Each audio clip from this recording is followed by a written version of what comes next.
Zee 24 तास एक पाऊल पुढे। कटारिया 8 वर्षांच्या मुलाचा अपहरण आणि हत्या प्रकरणी आरोपी पियुष पुगले याला दुहेरी जन्मठेपेची शिक्षा देण्यात आली आहे। कुशची खंडणीसाठी हत्या झाली होती। पुगल्याचे साथीदार नितीन आणि नवीन यांना कोर्टाने निर्दोष मुक्त केले।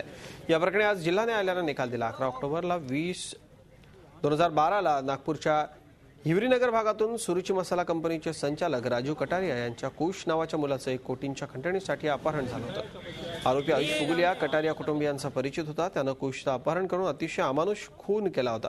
त्यानंतर पुरावे नष्ट केले होते। या प्रकरणी त्याला त्याचा भाऊ नवीन आणि नितीन यांनी मदत केल्याचं स्पष्ट झालं। या खटल्याच्या सुनावणी दरम्यान एकूण 35 साक्षीदारांच्या साक्षी नोंदवण्यात आल्या। विशेष सरकारी वकील उज्ज्वल निकम हे या प्रकरणात सरकारी वकील म्हणून काम पाहत होते।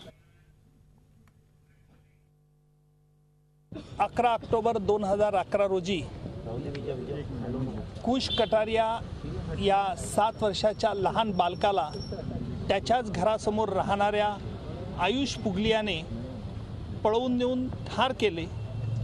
या आरोपाखाली नागपूर येथील सत्र न्यायालयाने त्याला दुहेरी जन्मठेपेची शिक्षा ठोठावलेली आहे।